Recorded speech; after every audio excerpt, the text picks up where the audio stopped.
Sarah was 31, earned $94,000 a year, and had finally saved $60,000. 2 years of overtime, skipped vacations, 0 new clothes. She found a townhouse in Austin listed at $385,000 and fell in love. Her mortgage broker said she could make it work. Her parents said, buy now. So she bought. 18 months later, she felt more trapped than ever. This isn't about housing being good or bad. It's about getting the math right. I'm Jeff, and I spent 3 weeks pulling apart the real numbers behind homeownership, not the surface numbers. The ugly ones buried in amortization schedules. What I found might completely change how you think about buying a home. The buy versus rent debate isn't really about housing. It's about where your money goes. Here's the number people fixate on. The mortgage payment. Sarah's mortgage was $1,890 a month on a 30-year fixed at 6.8%. She'd been paying $1,600 in rent.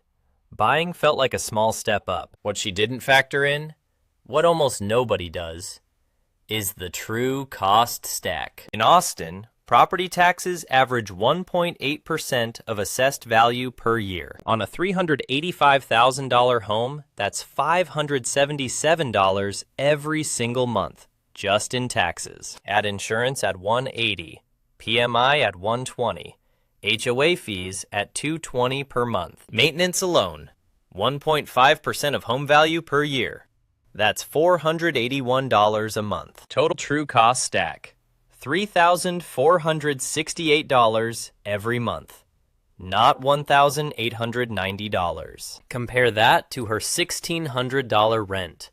The gap is $1,868 every single month. That's $22,416 a year more than she was spending as a renter. But Jeff, the mortgage builds equity. Yes, but here's the catch. In month 1 of Sarah's loan, $1,545 goes to interest, only $345 to principal. She's paying $3,468 a month and building just $345 in equity. Not a typo. The bank owns most of her home. For a long time, equity builds slowly. Now let's look at the money Sarah put into the purchase on day 1. $60,000 down payment, $12,000 in closing costs, $72,000 gone on day 1. What if she'd invested that $72,000 in the stock market instead? The S&P 500 has returned roughly 10% historically. Let's use 8% to be conservative. At 8% per year, $72,000 becomes $155,500 in just 10 years. After 20 years, $335,600. After 30 years, $724,800. That's the opportunity cost nobody calculates. The wealth that simply doesn't exist. Now, home appreciation is real. Let's say Austin grows at 4% per year. Sarah's $385,000 home becomes $1,248,600 after 30 years. Sounds amazing, but when you sell, agent commissions alone are $62,000 to $75,000. And over 30 years, total interest paid on that loan exceeds $430,000. The math gets complicated fast, which is why the right framework is everything. The most important concept in this video, the break-even horizon. The minimum years you must stay for buying to financially beat renting. It's different for every city, every income level, every market condition. The average American homeowner stays in their home for 13 years, but most people never calculate their break-even before they buy. That's the problem. In Sarah's case, she's spending $1,868 more per month than she was renting. Her break-even isn't about recouping costs. Home appreciation must overcome all of it. In high-cost cities with current rates, break-even sits between 5 and 9 years. In San Francisco or London, it can exceed 15 years. Planning to move in 3 years? Renting is almost certainly the better financial move. Planting roots for 10+ years? Ownership often wins. But you need the real numbers. Let me show you a case study that really drives this home. Meet Daniel and Priya.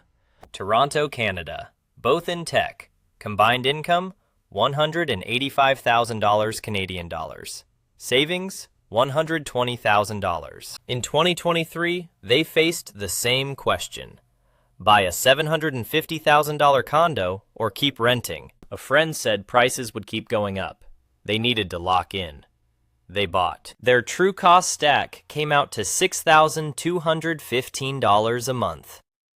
Old rent, $2,800. The gap, $3,415 more per month than renting. That's $40,980 every year. Then in 2024, Daniel was offered a dream job. In Vancouver, selling after 1 year. Agent commissions $37,500. Market had softened 6%. They would lose money on the sale, before counting the $40,980 in extra costs. They turned down the job. The mortgage made their life decision for them. Homeownership doesn't just affect your finances, it affects your life options. Did you calculate your break-even horizon before you bought? Most people didn't. Now, I don't want you thinking renting is always better. It isn't. Buying wins clearly under 3 specific conditions. Let me walk you through them. Condition 1, long time horizon. If you're staying 10 plus years, the math flips decisively. Condition 2, strong local price growth. Nashville, Phoenix, Dallas, 5 to 7% annually. In those markets, equity gains can dramatically outpace renting and investing the difference. Condition 3, the psychological value of ownership. This one is real even without a spreadsheet. Stability, customization, a place that is truly yours. That has real value. Research shows homeowners report higher life satisfaction than renters on average. Personal finance isn't purely mathematical. Quality of life matters too. Just make sure the financial logic is actually correct before you decide. So let's talk about what you can actually do. 3 strategies. Starting now. Strategy 1. The true cost calculator. Build your full stack before you buy anything. Don't use what the mortgage broker gives you. Build the real number yourself. Include 1.5% of home value annually for maintenance. Always. No exceptions. If your time horizon is 8 plus years and the gap is manageable, buying makes sense. If the gap is large and your timeline is unclear, rent and invest the difference. Strategy 2. The invested difference. If you rent, don't leave the gap in a savings account. Invest it. This is what most renters fail to do, and it's why renters seem to fall behind. If Sarah had stayed renting and invested $1,868 monthly at 8%, that's $342,000 in 10 years. Real wealth, built without a mortgage, without a true cost stack, without the stress. Strategy 3. The break-even horizon test. Run this before every purchase consideration. Ask, how long must I stay here for? Buying to cost less than renting for that same period. If the answer is over 7 or 8 years and you're not confident you'll stay, reconsider. Back to Sarah. 2 years in, her $385,000 home is now worth about $404,000. Equity gain, about $19,000. Total costs over 24 months, roughly $83,000. She's underwater by roughly $64,000 compared to renting and investing the difference. She's not selling, she's staying. The math will slowly improve the longer she stays. But she told me, I wish someone had shown me the real numbers before I signed. That's exactly why I made this video. The buy versus rent question is one of the biggest financial decisions of your life. Get the math right. Build your true cost stack. Calculate your break-even horizon. And if you rent, invest the difference. Every month.